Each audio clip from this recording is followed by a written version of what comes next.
Bonjour, c'est Isabelle, je vous présente Maïk, la créatrice de la marque Utopie. Et donc nous allons aujourd'hui nous rendre chez son... C'est comment on les appelle ceux qui font la maille?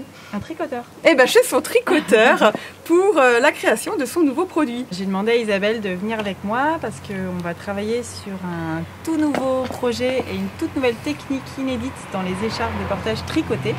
Et je suis très honorée qu'Isabelle me fasse bénéficier de son expérience aujourd'hui et m'accompagne pour ce développement. Coucou! C'est quelque chose dont je parle souvent à mes stagiaires dans mes formations de moniteur de portage. Avant d'être dans le portage, j'étais styliste textile.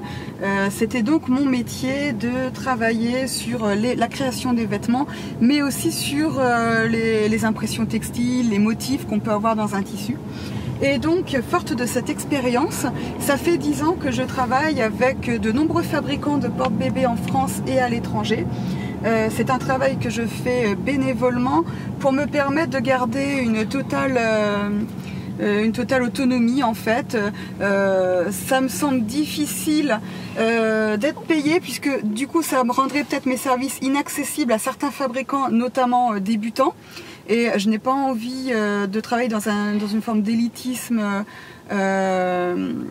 puisque mon projet c'est vraiment les parents, qu'ils puissent avoir accès aux meilleurs porte-bébés possibles.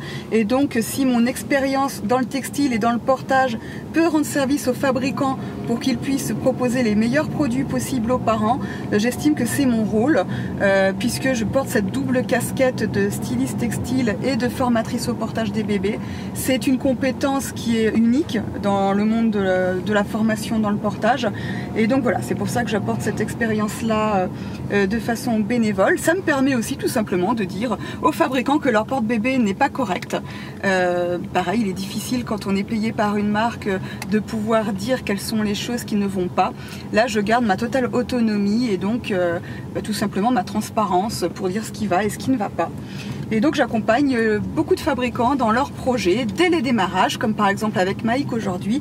On va nous rendre dans l'usine directement pour pouvoir voir l'écharpe sortie de la machine et pour pouvoir permettre des ajustements, voir ce qui peut aller, ne pas aller.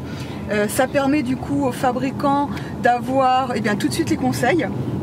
Ça me permet à moi aussi d'être au plus près de l'actualité du portage, toujours dans cet objectif de former mes stagiaires avec les informations les plus pointues.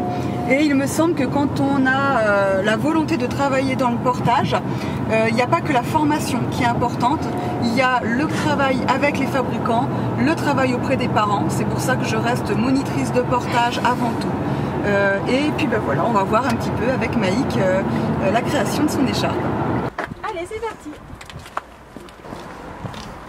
Donc on est arrivé chez notre tricoteur. Le tricoteur, c'est le fabricant de mailles. Donc on va vraiment fabriquer des écharpes en mailles, contrairement aux écharpes tissées. Utopie, nous, on va développer des écharpes tricotées et des écharpes tissées. Pourquoi on a fait ce choix-là?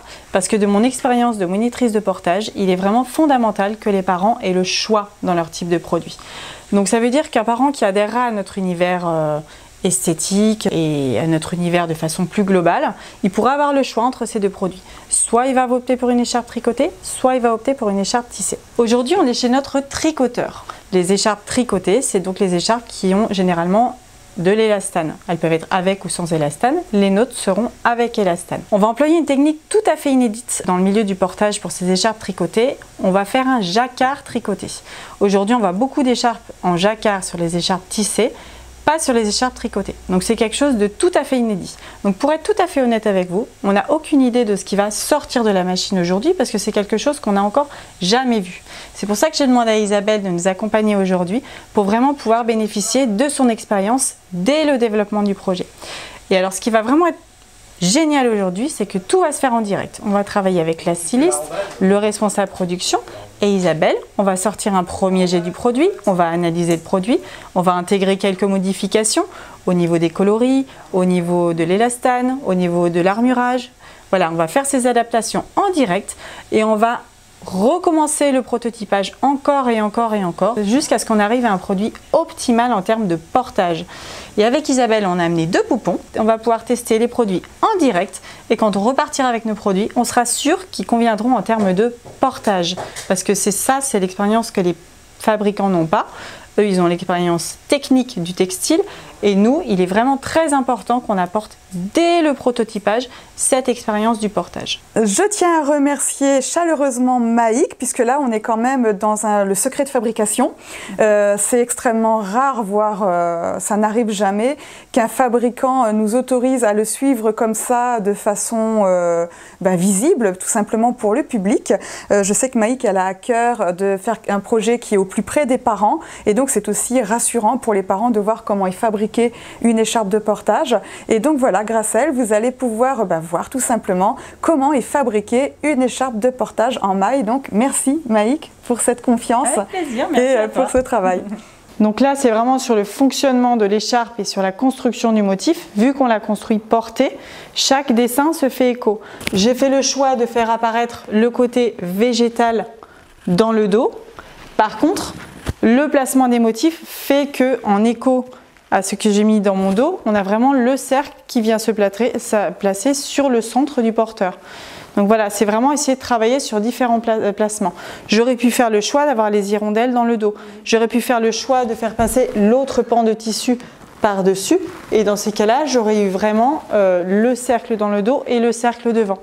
C'est vraiment jouer sur ces différents tableaux où on a une écharpe et avec une écharpe, on peut vraiment avoir différents motifs et varier suivant son humeur.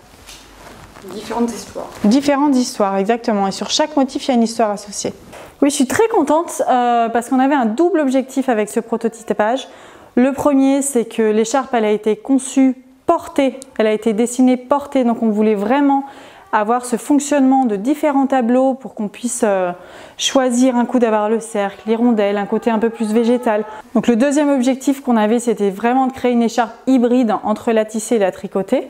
Et là, on retrouve vraiment le moelleux, la sensation de moelleux et de confort qu'on peut avoir sur la tissée, avec les atouts que va apporter un petit peu d'élastane de la tricotée.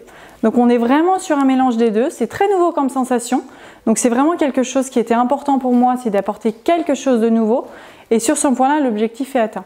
Donc on a encore plein de choses à faire, il faut qu'on travaille sur la couture, on a encore beaucoup d'ajustements à faire sur ce produit-là, mais pour un premier proto, je suis très contente, oui. C'est un grand moment d'émotion. Fabriquer une écharpe de portage, c'est vraiment un travail de longue haleine.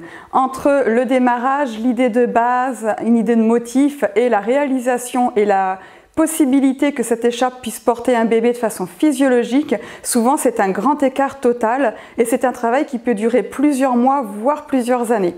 Maïk avait des objectifs qui étaient très nouveaux, très innovants. C'est pour ça que je suis vraiment enthousiasmée à l'idée de l'accompagner dans ce projet-là. Alors, il y a encore des petits ajustements à faire.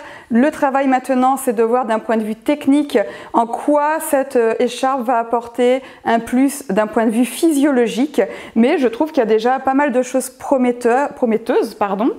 Cette écharpe de portage, je trouve qu'elle a d'un point de vue confort quelque chose de très très intéressant qu'on ne trouve pas dans les écharpes tricotées traditionnelles. Pour l'avoir essayé du coup avec un enfant de 3 ans, c'est une écharpe qui est confortable, qui a un très bon répondant, qui a une certaine élasticité, mais pas non plus trop. À voir maintenant quels vont être les meilleurs nouages, quelles vont être les classes d'âge les plus adaptées. Et donc ça va être le travail de suite. Mais en tout cas, voilà, il y a des objectifs qui sont déjà atteints entre le dessin qui m'avait été montré il y a quelques mois et le fait qu'elle est là aujourd'hui, qu'elle est réalisée. C'est toujours beaucoup d'émotions, c'est toujours Noël. Et je suis ravie d'avoir pu participer à ce projet et de vous avoir emmené avec nous. Merci encore Isabelle de m'avoir accompagnée pour cette journée qui a marqué un grand tournant dans la vie d'Utopie. Merci de ton soutien et merci de ta présence. Pour information, cette vidéo a été tournée en juillet 2020. On en était alors au stade du prototype. Aujourd'hui, on a bien avancé. Les écharpes sont actuellement en confection et elles seront disponibles début décembre. À très bientôt!